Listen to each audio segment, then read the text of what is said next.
ሰላም ጤና ይስጥልን ውድ አክሲማሮስ ቤተሰቦች እንደምን አላችሁ? ዛሬም እንደተለመደው ከህይወት ገጾች በተሰኘው ፕሮግራማችን ከባለፈው የቀጠለ አንድ ፕሮግራም ይዘን ቀርበናል። ይህ ፕሮግራም ባለፈው ሃይብሪድ እንስሳትን አሳይተን ነበር። በብዙዎቻችሁ ጥያቄ በብዙዎቻችሁ አስተያየት መሰረት ዛሬም ሁለተኛውን ክፍል ይዘንላችሁ ቀርበናል። ሁለተኛው ክፍል ከዛኛው ለየት የሚያደርገው ምንድነው? በቪዲዮዎች ውስጥ ምን አይነት ሐሳቦች ቀርበዋል አብረን እናያለን።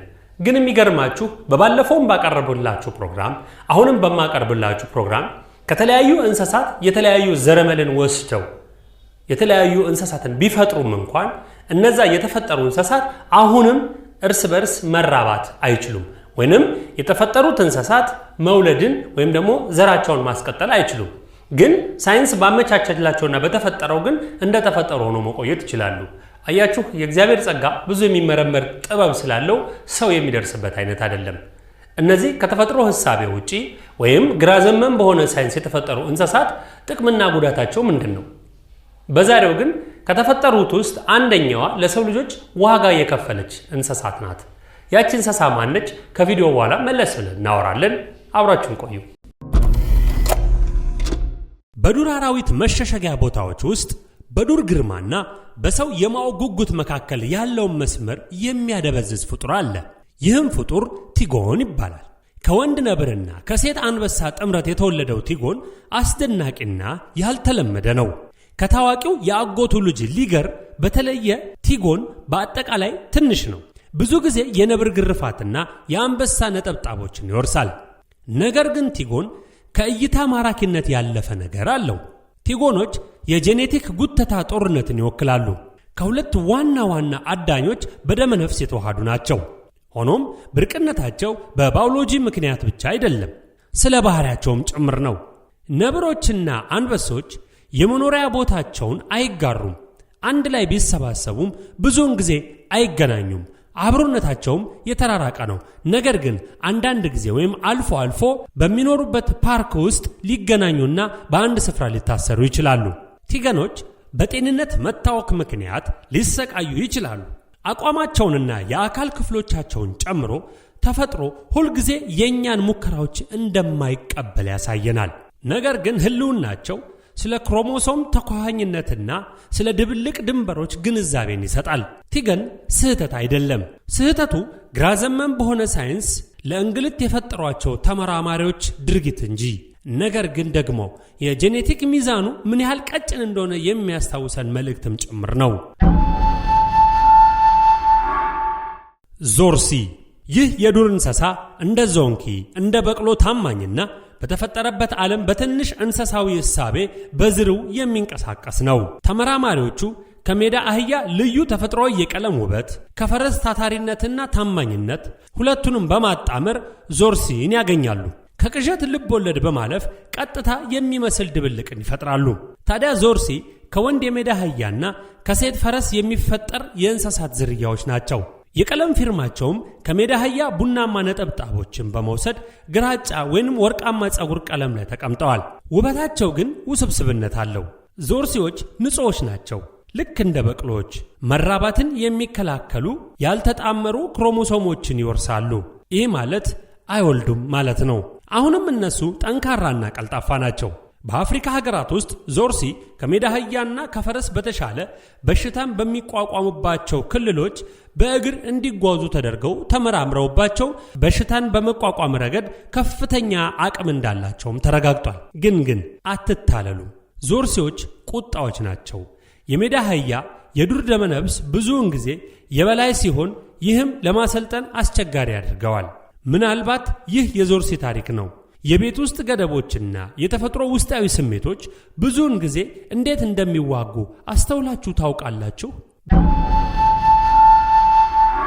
ቢፋሎ ብዙዎቻችሁ የምታውቁት ቡፋሎን ሲሆን ይህም የጫካውን ጎሽ ሲሆን በምርምርና በአዳዲስ የሳይንስ ግኝቶች የተዋሃደው ቢፋሎ የሚለውን ፈጥረውታል። ቢፋሎ በመጀመሪያ በርቀት ሲታይ የጎሽ ጉብታ ያላት ትልቅ ላም ትመስላለች። ነገር ግን ቀረብ ብለው ሲመለከቱ ከግብርና የእንስሳት ምርምር በጣም ያልተለመዱ ፈጠራዎች ውስጥ አንዱ ነው ያያሉ። ይህም ማነው? ቢፋሎ። ይህ የሰው ሐሳብ የሆነው እንስሳ በቤት ውስጥ ከብቶችና በአሜሪካ ጎሽ ወይንም በሌላ ሀገር በሚገኝ ጎሽ መካከል የተፈጠረው ቢፋሎ ከሁለቱም ዝርያዎች ምርጡን ለማጣመር ታስቦ የተዳቀለ ዝርያ ነው። የተመራማሪዎቹ ዓላማና ግብ ቀጭን ስጋ ለማምረት የሚችል ከከባድ ክረምት የሚተርፍ እንዲሁም አነስተኛ የሕክምና ጣልቃ ገብነትን ብቻ የሚጠይቅ ጠንካራ እንስሳ ለመፍጠር ታስቦ የተዋሃደ ድብልቅ እንስሳ ነው። ግን ዓላማው ውጤታማነት ብቻ ላይ ያተኮረ አይደለም። ተዋህደው የተፈጠሩት የአሜሪካ ጎሾች ባህሪያትን እንዲያንሰራራ ለማድረግ ነው። ይህ የአሜሪካ የጎሽ ዝርያ በአንድ ወቅት ለመጥፋት ተቃርቦ ስለነበር ነው። አንዳንድ የተዳቀሉ እንስሳት ስለ ፍጆታ በማሰብ የመንከባከብ ያክል ናቸው። ቢሆንም ቢፋሎ የሥነ ምግባር ስጋቶችን ያነሳል። ስነ ምህዳሮችን ወይንም ጄኔቲክስን ለረጅም ጊዜ ሳናስተጓጉል ተፈጥሮን በእውነት ማሻሻል እንችላለን ወይ የሚለው ጉዳይ እንድናስብ ያደርገናል። ታዲያ ይህ የሁሉም ሰው ጥያቄ ነው። ይህ ፍጡር በባህልና በፈጠራ መስቀለኛ መንገድ ላይ ይቆማል። ሰዎች ዓለምን ለመመገብ ዝግመተ ለውጥን እንዴት እንደሚቀይሩ የሚያሳይ በአስተውሎት የምናየው ምሳሌ መሆኑን መገንዘብ ያስፈልገናል። ግሎ ፊሽ ለስላሳ ብርሃን ባለው ውሃ ውስጥ አንድ ለየት ያለ አሳ ኒዮን ሮዝ ያበራል። ይህ የኤሌክትሪክ ቀለማማ ብርሃን CGI አይደለም፣ ግሎ ፊሽ ነው። በዓለም አነጋጋሪውና የመጀመሪያው በዘረመል የተሻሻለ የቤት እንስሳ የሆነ ገራሚ ፍጡር ግሎ ፊሽ ነው። የፍሎረሰንት ፕሮቲን ጂኖችን ከጄሊፊሽ ወይም ኮራል ወደ ዜብራ ፊሽ ጽንስ በመጨመር የተፈጠረ ሲሆን ግሎፊሽ በመጀመሪያ የተነደፈው የውሃ ብክለትን ለመለየት ነው። ነገር ግን ብዙም ሳይቆይ የሚያብረቀርቅ ማራኪ ውበታቸው በንግድ ተወዳጅ እንዲሆኑ አድርጓቸዋል። ትናንሽና ደስ የሚሉ አሳዎች ናቸው። መጠናቸውም ወደ 2 ኢንች ርዝማኔ ይጠጋል። ግን በጣም ትልቅ ነገርን ይወክላሉ። በጄኔቲክ ምህንድስና የተሰሩ እንስሳትን መገበያየት ነው። ብዙዎች የፈጠራ ስራቸውን ሲያከብሩ፣ ተቺዎች በሳይንስና አዲስነት መካከል ያለውን መስመር ያደበዝዛል ብለው ይከራከራሉ። ግን የፈጣሪን ፍጡር ሕይወትን በመዝናኛ ውስጥ መለወጥ አለብን ይሆን? ግሎፊሽ ትንሽ አቅኝ ነው። ባዮሎጂን ወደ ፍላጎታችን ለማጣጣም ምን ያህል ርቀት እንደምንሄድ በሚገልጹ ጥያቄዎች የሚያንጸባርቅ ነው። አንኮማውስ በታሪክ የመጀመሪያው የባለቤትነት መብት የተሰጠው እንስሳ ነበር። ለመሞት የተወለደ ምስኪን ፍጡር። እስኪ ከኦኮማውስ ጋር ላስተዋውቀው። በ1980ዎቹ በሃርቫርድ ሳይንቲስቶች የተፈጠረ የጄኔቲክ ምህንድስና አይጥ ነው። ይህ አይጥ የነቃ አንኮጂንን ስለሚይዝ ለካንሰር በጣም የተጋለጠ ያደርገዋል። ታዲያ ይህ አይጥ የተፈጠረበት ዓላማ ለሰብአዊ ፍጡራን የካንሰር ምርምር ሞዴል ሆኖ ለማገልገል ነው። በዓለም ዙሪያ ባሉ ላቦራቶሪዎች ውስጥ አንኮሚስ እጢዎችን እንድንረዳ፣ ሕክምናዎችን እንድንመረምርና የመድኃኒት ድንበሮችን እንድንገፋ በመርዳት በሚሊዮን የሚቆጠሩ ሕይወትን አድኗል። ነገር ግን የእሱ መኖር ከባድ ጥያቄ እንድናነሳ ያስገድደናል። ለመሆኑ ለመከራ የታሰበ ሕይወት መፍጠር ስነ ምግባር ነውን? እነዚህ አይጦች ረጅም ዕድሜ አይኖሩም። ህመማቸው የእውነት ነው። ነገር ግን ያደረጓቸው የሕክምና ግኝቶች እንዲሁ ከባድ ናቸው። የእንኮሞስ አይጦች ድል አድራጊና አሳዛኝ ናቸው። በሳይንስ ስም ለመስዋዕትነት የተፈጠሩ የመስዋዕት ፍጡራን ናቸው። ለብዙ ሰዎች ለሕክምና መገልገያ የሚሉ መድኃኒቶችን ይመራመሩባቸዋል። በተለይም ለካንሰር ታማሚዎች የሚዘጋጁ መድኃኒቶችን አብዝተው በእነሱ ላይ ስለሚመራመሩባቸው በተፈጠሩ በአጭር ጊዜ ውስጥ ለሞት ይዳርጓቸዋል። የተወደዳችሁ የአክሲማሮስ ቤተሰቦች በቀረበላችሁ ቪዲዮ ደስተኛ እንደሆናችሁ እምነት አለን። እንግዲህ አሁንም እየቀጠለ ነው ቪዲዮአችን። የሰው ልጅ በጣም አወቅኩና ረቀቅኩ ብሎ በጣም በመጠቃ ሐሳብ ውስጥ ሄድኩ ሲል ከፈጣሪ ሐሳብና ሊሆን በማይችሉ በማይገመቱ ምርምሮች ውስጥ ይሄዳል። ይህንን ስል ምርምርና ጥናትን መቃወም አይደለም። ምርምርና ጥናት ለበጎ ዓላማ፣ ምርምርና ጥናት ለበጎ እሳቤዎችና ለህይወት መልካም ነገርን የሚሰጡ እሳቤዎች ከሆኑ መልካም ነው። ለህይወት እሳቤዎች ከጠቀሙ ፈጠራዎች መካከል መብራትን የምናየው የምንቀረጽበት ካሜራ ሊሆን ይችላል፣ ቴሌቪዥን ሊሆን ይችላል፣ መኪና፣ ሌሎች ሳይንስ የፈጠራቸው ውብ የሆኑ ነገር ግን ለሰው ልጆች መልካም ጠቀሜታ ያላቸውን መፍጠርና ከእግዚአብሔር ሐሳብ ያልወጡ ሐሳቦችን መፍጠር ደስ ይላል። ግን በጣም ተራቆ በእግዚአብሔር ሐሳብ ውጪ ሄዶ ሌሎችን ነገሮች ለመፍጠር መሞከር ትንሽ ደስ የማይል ነው። በነገራችን ላይ ይህንን የመፍጠር ሐሳባቸው ዛሬ ተጀመረ አይደለም። አንጋፋ ደራሲያን በመጽሐፋቸው ኢትሃንደር ወይም ደግሞ በምድር እንደሰው በባህር እንዳሳ በሚለው መጽሐፍ ያሲን አልባስጥሮስ የተባለ ሳይንቲስት የፈጠረው ግማሽ ሰው ግማሽ ዝንጀሮ ግማሽ ሰው ግማሽ አሳ እያደረገ የፈጠራቸው ሰዎች ነበሩ። ምናልባት በምድር እንደሰው በባህር እንዳሳ የሚል መጽሐፍ አለ፣ ፈልጋችሁ አንብቡት። እዛ ላይ በጣም ብዙ ነገር ታያላችሁ። የሰውየው ሐሳብ የሳይንቲስቱ ሐሳብ ምንድነው? ሰዎች በጦርነት በምን የተጎዱ በተፈጥሮ አካል ጉዳተኛ ሆነው የተፈጠሩ ወይም ደግሞ በተለያየ ሁኔታዎች አካላቸው ሙሉ አይደለም ብሎ ያሰባቸውን ሰዎች ከአንዱ ከእንስሳ ከተለያየ ዝንጀሮ ወይም ከሌሎች አራዊቶች ጋር እያዋሃደ ሰዎቹን ጠቀምኩ በሚል ያስብና ይገጥማቸው ነበር። ያ ግን የልብ ወለድ መጽሐፍ ነው። ያ ልብ ወለድ መጽሐፍ ግን በሳይንቲስቱ አእምሮ ውስጥ ሰርጾ ቀርቶ ዛሬ አሉ የተባሉትን ቴክኖሎጂዎች እስከ መፍጠር ደርሰዋል። እስኪ አሁንም ወደ ቪዲዮ እንሂድና መለስ እንላለን። አሁን በድጋሚ አብራችሁን ቆዩ። ሲሲ የካርቦን ቅጂዋ ድመት። እንደ አውሮፓውያን አቆጣጠር በ2001 ሲሲ የተባለች ድመት አጭር የካርቦን ቅጂ ሆና ተፈጠረች። ይቺ ድመት ስለመባዛት የምናውቀውን ሁሉ ቀይራለች።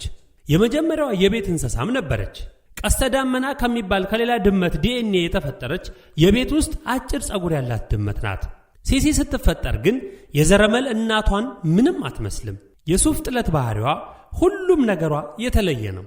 ሳይንቲስቶች ተምረዋል፣ ግን ጠቃሚ ትምህርት ክሎኒንግና ሰብዕና ወይም የህይወት ተሞክሮችን አይገለብጡም። ክሎኒንግ ቢሆንም ሲሲ የራሷ መለያ ባህሪ ነበራት። ሙሉ ጤናማ ህይወት ኖራለች። ስለተወለዱ እንስሳት ያለ ጊዜው እርጅናን ፍራቻ በማስተባበል ልክ እንደ ዶሊ በግ ዛሬ ኩባንያዎችን በሺዎች ለሚቆጠሩ ዶላሮች የክሎኒንግ አገልግሎት ይሰጣሉ። ግን በእውነቱ የቤት እንስሳን መመለስ ይችሉ ይሆን? ሲሲ ወይንም ካርቦን ኮፒ የሳይንስ ተአምር ብቻ አልነበረችም፣ ጥያቄም ጭምር ነበረች። አንድን ሳይንቲስት ልዩ የሚያደርገው ምንድን ነው? ለሰው ልጆች፣ ለምድር፣ ለዓለም የሚጠቅም አዳዲስ ሐሳቦችን መፍጠር ወይንስ የፈጣሪን ሥራ በመገዳደርና በፈጣሪ ሥራ ጣልቃ በመግባት የማይሆኑ ምርምሮችና ግራ ዘመም ፈጠራዎችን መፍጠር? የቱ ይሆን ልዩ የሚያደርገው? ይህንን ሁላችንም በልባችን እንድናስቀምጥ አደራ እላለሁ። የዶሊ በጎች። ዶሊ የተሰኘችው በግ በአይነቷ የመጀመሪያ ዝርያ ነበረች። በግ ከአዋቂዎች ሴል የተቀነሰ በግ እንጂ ጽንስ አልነበረም። ስሟ ዶሊ ነበር። በ1996 ተፈጥራ ዓለምን አስደነቀች። ሳይንቲስቶች ሶማቲክ ሴል ኒውክሌር ሽግግር ተብሎ በሚጠራው ሂደት በመጠቀም ከእናቶች እጢ ሴል ፈጠሩ። የዶሊ መወለድ የተለያዩ ህዋሶች እንደገና ሊዘጋጁ እንደሚችሉ አረጋግጧል። ለስቴም ሴል ምርምርም ደግሞ ክሎኒንግና ዳግም የመውለድ መድኃኒት ምን ያህል እንደሚያገለግል ለማወቅ በር ይከፍታል። ሕይወቷ ግን ፍጹም አልነበረም። በወጣትነት በአርትራይስ በሽታ ተያዘች። ታዲያ በ6 ዓመቷ በሳምባ በሽታ ታማ ሞተች። ያም ሆኖ እሷ በግ ብቻ አልነበረችም፣ ከበግም ያለፈ ምልክት ነበረች። የተስፋ ቃል፣ የውዝግብና እስከምን ድረስ እንደምንጓዝም ጥያቄያችን ነበረች። የዶሊ ቅርስ በጄኔቲክ መስክ ውስጥ ይኖራል። በተጨማሪም በእያንዳንዱ የሥነ ምግባር ክርክር ውስጥ ትኖራለች። ምክንያቱም ስነ ምግባርን ያላወቁ ሳይንቲስቶች የሚመራመሩት የምርምር ውጤት ግራ ዘመም በመሆኑ ዓለም እዚህ ደረጃ እንድትደርስና የሰው ልጅ በጭካኔ ተሞልቶ እንዲቆይ የሚያደርጉ ሐሳብ ባለቤቶች እያደረጉ ይገኛሉ። ከሚያብረቀርቁ ውብ ዓሳዎች፣ በጣም ውድና ጥብስ እስከሆኑ በጎች እንዲሁም ከዱር የተዳቀሉ እንስሳት በተጨማሪም በላቦራቶሪ ስላደጉ አይጦች ተመልክተናል። እነዚህን ፍጥረታት ለመረዳት ለመቅረጽና አንዳንድ ጊዜ ሕይወትን እንደገና ለመፍጠር ያለንን ጥልቅ ፍላጎት ታሪኩን ያሳየናል፣ ይነግሩናል። ግን ደግሞ ምን አይነት አደጋ ላይ እንዳለን ጥያቄውን መመለስ እኛ አንችልም። ልብ በሉ፣ ግን ማስተዋል አለብን። አንዳንዴ የምርምር ሐሳቦች መንገድና ፈራቸውን ለቀው ሲሄዱ የሚያመጧቸው አደጋዎች ብዙ ናቸው። እስኪ የተፈጠሩ እነዚህ ሃይብሪድ ብለው የሰየሟቸውን የተዳቀሉ እንስሳትን እናንተም የተለያዩ ድህረ ገጾች ላይ ገብታችሁ ተመልከቷቸውና አፈጣጠራቸውን በማየት የፈጣሪን እጆች ምን ያህል ረቂቅ እንደሆነ እዩዋቸው። የተወደዳችሁ የአክሲማሮስ ቲዩብ ተመልካቾቻችን ባያችሁት ነገር ቁም ነገር እንዳገኛችሁ ተስፋ እናደርጋለን። እንግዲህ በባለፈው ሊገር፣ ዞንኪ፣ ሌሎች የመሳሰሉ ውህድ እንስሳትን ወይም ደግሞ ዘረመል ተዳቅለው የተፈጠሩ እንስሳቶችን አይተናል። ዛሬም ያው በጠየቃችሁት መሰረት ሁለተኛውን ክፍል ሰርተናል። በቀጣይ ሶስተኛውን ክፍል ደግሞ ከአንገት በላይ ሰው ከአንገት በታች ፈረስ፣ ከአንገት በላይ ሰው ከአንገት በታች አሳ ወይንም የሌላ አራዊቶችን አድርገው የፈጠሯቸው ሰዎች አሉ። ነገር ግን በድብቅ በሳይንስ ተይዟል። ከዚህ ቀደም በአንዳንድ መጽሐፍት በአንዳንድ ታሪኮች ላይ እንደዚህ አይነት ፍጡራን እንዳሉ ሰምተናል።